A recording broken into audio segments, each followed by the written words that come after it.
अस्सलाम पाकिस्तान।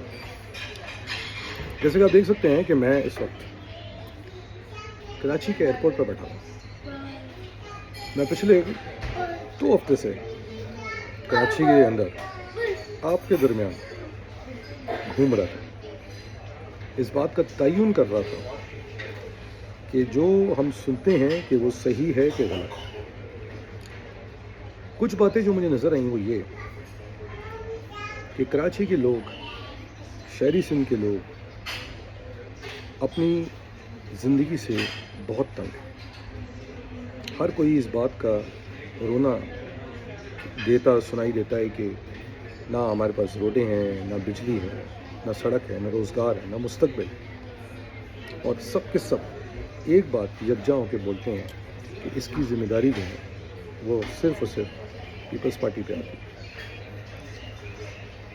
दूसरी जो अच्छी बात मुझे नज़र आई वो ये कि हर कौमियत के लोग जो कराची में है, शहरी सिंध में रहते हैं, भले वो पंजाबी हों, महाजिर हों, सिंधी हों, बलोच हों, पठान हों, सराइकी हों, वो खुद इस बात का तकाज़ा करते नज़र आते हैं कि यहाँ पर एक अलग या तो इंतज़ामी यूनिट या सूबा या फेडरल टेरिटरी होनी चाहिए।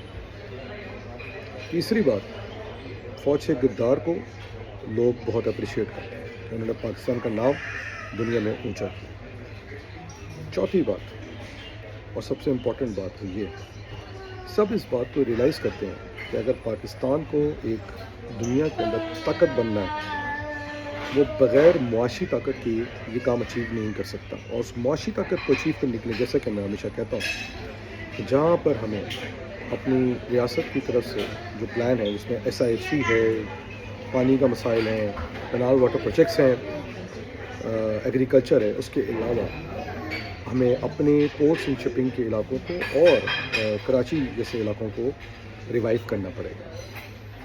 100, 150, 200 बिलियन डॉलर जनरेट करना साल का तो बहुत बड़ी बात नहीं है। मैं बार बार ये बात कह चुका हूँ कि पाकिस्तान जिसकी GDP 450 बिलियन है, ये आराम से 1500 बिलियन पे आ सकती है।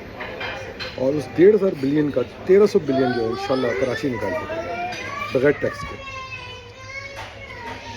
मैं इस विज़िट को कंक्लूड करते हुए अपनी मुख्तलिफ मीटिंग्स जो मैंने करी, मैं बहुत पॉजिटिव जा रहा हूँ। मुझे पूरा यकीन है कि ये मामला हल की तरफ जाएंगे, क्योंकि रियासत के पास अब इसके अलावा कोई ऑप्शन मुआशी तौर पर तो नहीं बचता।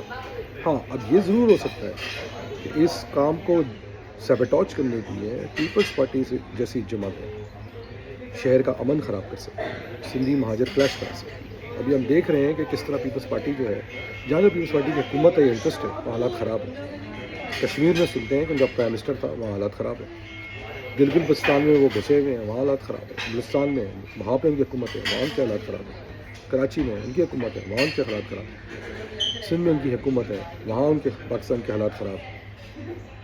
सारी जगह पे जहाँ जहाँ हालात ख़राब हैं वो पीपल्स पार्टी है, वो उसकी ज़िम्मेदारी नहीं लेती। ज़िम्मेदारी को पंजाब पे डाल देती है, मुस्लिम लीग नवाज़ पे डाल देती है, रियासत पे डाल देती है। बिलावल गिलगित बल्तिस्तान में खड़े होकर रियासत को ललकारता ज़रूर है, मगर वो अपने गिरबान में नहीं झाँकता।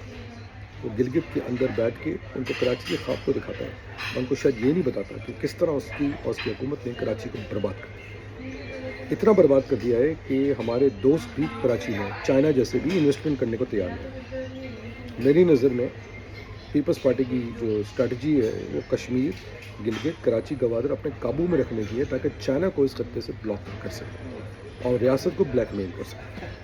आई एम श्योर रियासत के लोग ये बात सोच रहे होंगे, जो मैं भी सोच रहा हूँ और समझ रहा हूँ। आखिरी बात ये कि बिलावल ने अल्ताफ़ हुसैन को रिवाइव करने की कोशिश की। अच्छी बात यह है कि आज भी रात के अंधेरों में छुप के, मुंह पे घाटे बांध के, कोई एक झंडा लगा के या बकवास करके एक बात तो साबित हो जाती है कि अल्ताफ़ का चैप्टर ख़त्म हो चुका है।